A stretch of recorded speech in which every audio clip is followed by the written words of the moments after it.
11 bulan 10 2024 merupakan tarikh hitam untuk diri aku.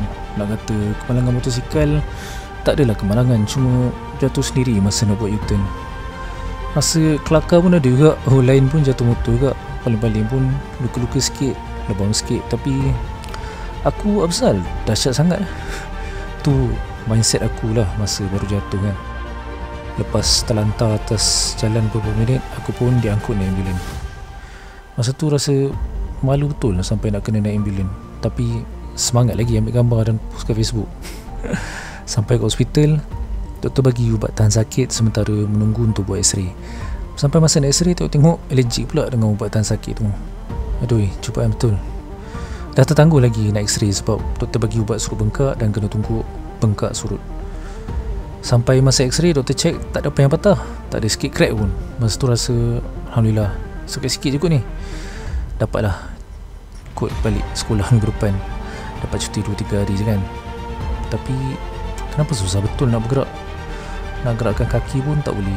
Nak berdiri apatah lagi. Datanglah doktor ortopedik, doktor pakar tulang. Dia tarik-tarik kaki, angkat-angkat lutut, bengkok situ, bengkok sini, tanya itu ini. Last sekali dia buat conclusion, ada beberapa ligamen dekat lutut yang putus. Tapi nak tahu apa yang putus, kena buat MRI. Sebabkan bukan kes serius, masa menunggu MRI mungkin dalam 3 ke 6 bulan. Masa tu decide, tak apalah, bawa kat swasta. Masuk hospital swasta, terus buat MRI lutut. Memang banyaklah juga yang putusnya.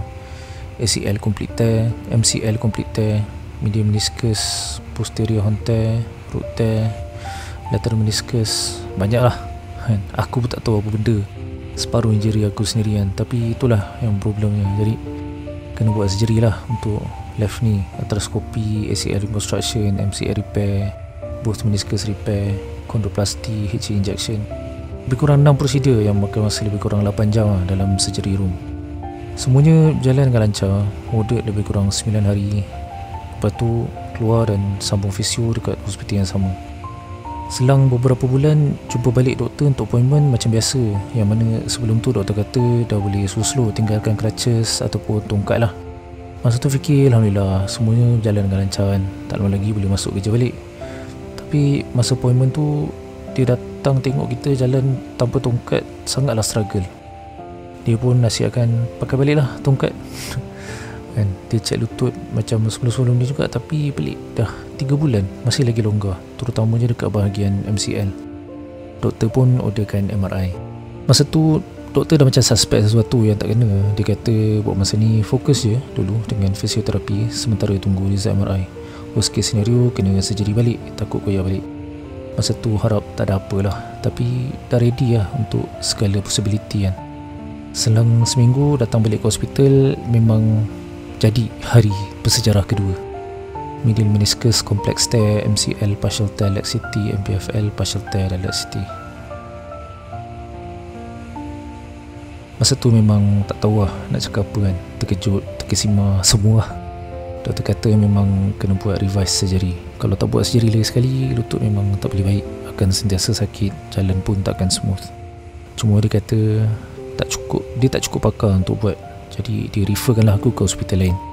Adalah beberapa hospital yang dia cadangkan, doktor yang dia recommend dan dia yakin boleh buat sebab surgery yang baru ni kompleks dan perlukan implant daripada graft orang lain. Doktor pun tambah MC lagi sebulan. Sedangkan masa tu sesi sekolah yang baru dah mula kan. Ingatkan dapatlah mula sesi baru dengan kaki baru kan. Tapi rupanya maka bermulalah misi aku mencari hospital baru, doktor baru. Aku beruntung sebenarnya sebab dilahirkan dalam keluarga doktor kan. Dapat tanya pendapat ayah, mak tiri, kakak, abang ipar dan alang-alang abang ipar kerja kat hospital pengajar UPM. Kita pun masuklah HP UPM jumpa doktor baru. Doktor baru ni tak nak rush surgery seperti yang doktor sebelum ni sarankan. Dia kata fisio dulu, kuatkan kaki dulu. Memang kena surgery tapi mungkin setahun lagi. Itu pun semuanya subjektif. Fisio memang akan sangat sakit dan sangat terseksa sebab surgery sebelum ni dikira unsuccessful. Kecuali ACL. Yang tu je lah yang successful, yang lain semua gagal. Kalau tak boleh tahan, memang kena buat surgery. Cuma Dr. Rizal kalau push surgery, muscle akan lebih kecut. nak recover semua dia makan masa yang lama lah. Doktor kata masuk kerja dulu, bincang guru besar, memo untuk kurangkan turun naik tangga dan adalah.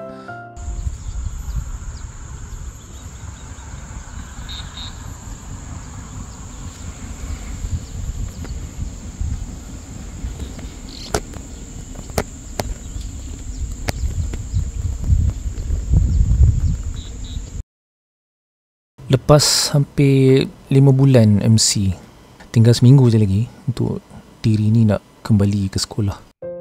4 bulan 3 minggu duduk kat rumah, keluar naik Grab untuk pergi appointment dengan fisio je.